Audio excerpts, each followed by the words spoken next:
Le travail que nous avons fait pour supprimer la dette, le bénéfice, nous allons bénéficier au moins de 500 milliards par an. C'est sur ça qu'ils comptent pour vous faire des promesses. Les acquis du PPTE, parce que les efforts du PPTE de 2009, les acquis sont donnés en 2012. Sur ça, tout ce que le gouvernement, le RADP a fait, c'est sur la base de ces acquis-là.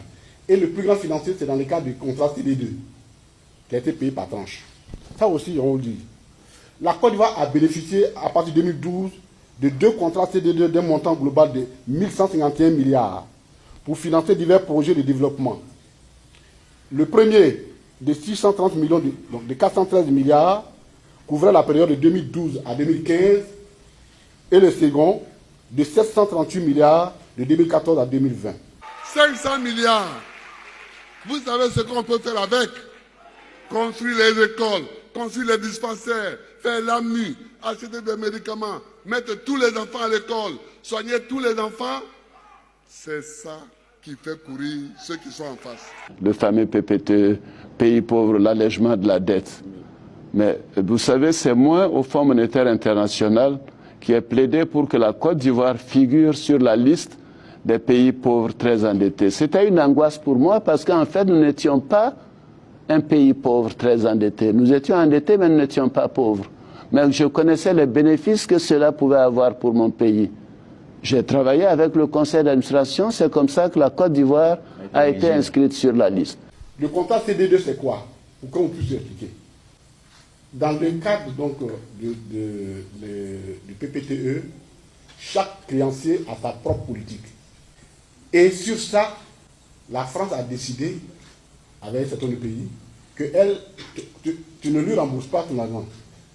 Vous payez la dette, mais mettez dans un compte séquestre, et puis après vous réinvestissez sur un projet commun. C'est ça qui a permis au gouvernement Ouattara, donc les efforts du président Gbagbo qui ont permis au gouvernement Ouattara de réunir 1151 milliards. Quand il y a eu des difficultés, il y a 2 ans, avant l'éligibilité, j'ai payé de ma poche un billet d'avion. Je suis allé à Washington. Je suis resté 1 semaine. J'ai vu Dominique Strauss-Kahn. J'ai vu tous les administrateurs importants pour leur dire, écoutez, si au 31 mars, je crois au 31 mars 2008, la Côte d'Ivoire n'est pas éligible, n'est pas donc au point de décision, c'est fini. On aura perdu l'allègement de la dette. Les efforts du président Gbagbo qui ont permis au gouvernement Ouattara de réunir 1151 milliards et qui lui ont permis de construire ce qui suit. Abobo, les lots Abobo 1, pharmacie Matenet. L'eau Adjamé Reboul, avenue Yopougon, route d'Azito. Les points critiques Yopougon. Tout cela a été construit. Et le second pont, le second décaissement, c'est lui qui sert à construire l'autoroute entre Yamoussoukro et Boaké. Donc, ils n'ont pas allé chercher l'argent quelque part. Hein. Ce sont nos efforts, les efforts du président Laurent Gbagbo de 2009 là, qui ont été remboursés et qui leur permettent de faire chose. Je suis un opposant, c'est vrai, mais je viens en mon nom et au nom du président Bédié.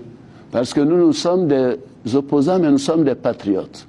Si nous perdons cet allègement, cette perspective d'allègement de la dette, c'est plus de 6 000 milliards de dettes que nous aurons à rembourser dans les années à venir. Oui. Non, s'il vous plaît, je vais terminer. Et c'est comme j'ai contribué, je ne dis pas que c'est moi qui l'ai fait, mais j'ai fait cette démarche. Et le ministre Dibi, le ministre de l'économie et des finances, peut vous le confirmer parce que je l'ai rencontré à Washington. Nous en avons parlé et j'ai dit, Dibi, il s'agit du pays. Il s'agit de notre pays. Je vais aller défendre ce dossier. J'ai fait les mêmes démarches à la Banque mondiale. Je vous ai dit que j'ai négocié avec les institutions de Bretton Woods et notre dette va être réduite. Nous avons déjà eu le point de décision et on attend un certain nombre de conditions, dont les élections. Hein.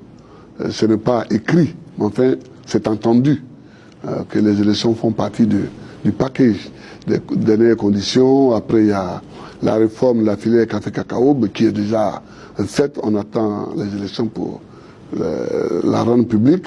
En deuxième position, il dit, vous jugez le président Gbagbo d'incompétent, il n'a rien fait pendant 10 ans. Pourquoi bâtit donc votre projet de société sur les retombées de la gestion du président Gbagbo et notamment les 500 milliards par l'annulation de la dette de l'État? N'est-ce pas reconnaître un travail bien fait? Ça, ce n'est pas Gbagbo.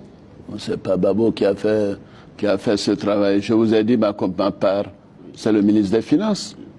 Je m'excuse de le dire, Laurent Gbagbo n'a rien fait en cela. Le ministre des Finances était en mission pour le président Gbagbo, non? Mais il était en mission pour le Premier ministre aussi.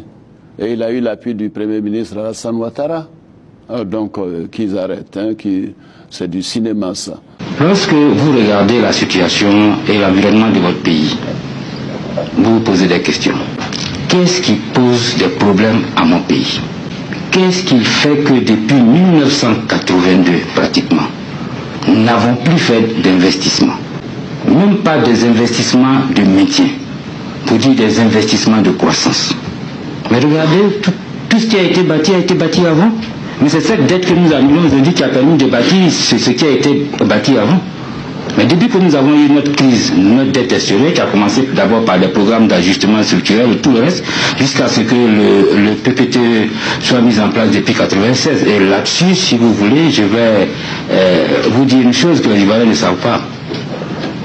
La Côte d'Ivoire a eu la chance d'avoir un de ses fils, qui a été le seul d'ailleurs africain qui a occupé cette fonction, et depuis il n'en a pas eu. C'est le poste de directeur général adjoint du Fonds monétaire international. Le président actuel a occupé cette fonction. Et pendant qu'il y était, voilà comment l'initiative a été mise en place.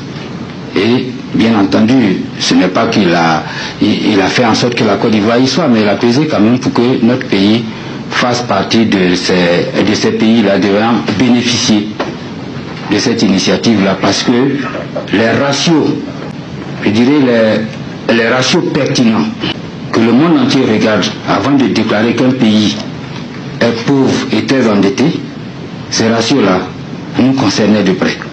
Notre niveau de ressources propres par rapport à notre niveau d'endettement extérieur, nous étions à près de 400%, alors que le ratio lui-même, il est de 250.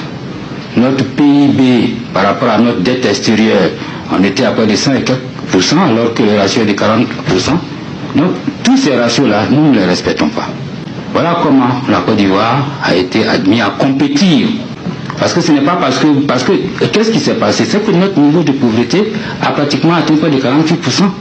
Et la moitié de nos recettes est utilisée pour payer la dette extérieure. Mais combien il reste à l'intérieur pour pouvoir créer la richesse et réaliser les investissements et améliorer la condition de vie des Ivoiriens? Parce que normalement, le ratio est de 150%. C'est-à-dire l'ensemble de vos dettes extérieures par rapport à vos recettes d'exportation, le ratio normal est de 150. Nous, on avait dépassé les 150. Voilà comment la Côte d'Ivoire, depuis 1996, a commencé. Nous sommes à notre troisième tentative aujourd'hui et qui a réussi. Parce qu'à chaque tentative, il y a eu des difficultés dans notre pays, les crises sociopolitiques, les guerres et tout le reste. Tout cela n'a pas permis de finaliser le programme. Nous avons eu la chance d'essayer, comme les autres l'ont fait. Parce que nous n'avons pas, je vous dis tout de suite, quand nous sommes devenus ministres, nous étions confrontés à deux choses. Nous regardions l'horizon de notre Côte d'Ivoire, nous étions en train d'aller vers le gouffre, c'est-à-dire en situation de cessation de paiement. M. Badani Tal est témoin, il peut le dire. Ou alors nous avons le choix de tenter l'impossible, c'est-à-dire aller renouer avec le Fonds monétaire et la Banque mondiale, reprendre le programme et puis espérer un jour atteindre ce point d'achèvement. Si nous n'avions pas essayé, le pays allait dans le gouffre. Essayons pour voir, on avait le mur en face de nous. Forçons le mur, on verra bien ce que ça va donner. Mais pour en arriver là, il fallait payer les arriérés que nous devons. Voilà comment nous avons réussi à payer les arriérés. Et puis nous sommes engagés dans le programme et nous disons que les Ivoiriens en ont beaucoup souffert. Mais les autorités, le président actuel, je vais vous dire, nous a beaucoup soutenus. Et moi, à l'époque, j'ai mis pratiquement tous les hommes politiques à contribution pour dire que c'est la seule voie. Il n'y a pas deux, il n'y en a pas trois. Quand mon ami Zen a rappelé à l'époque les souffrances, il sait. Mais il ne s'agit pas de venir relater les souffrances. C'est la Côte d'Ivoire qui a gagné, c'est notre pays qui a gagné, c'est les Ivoiriens qui ont gagné.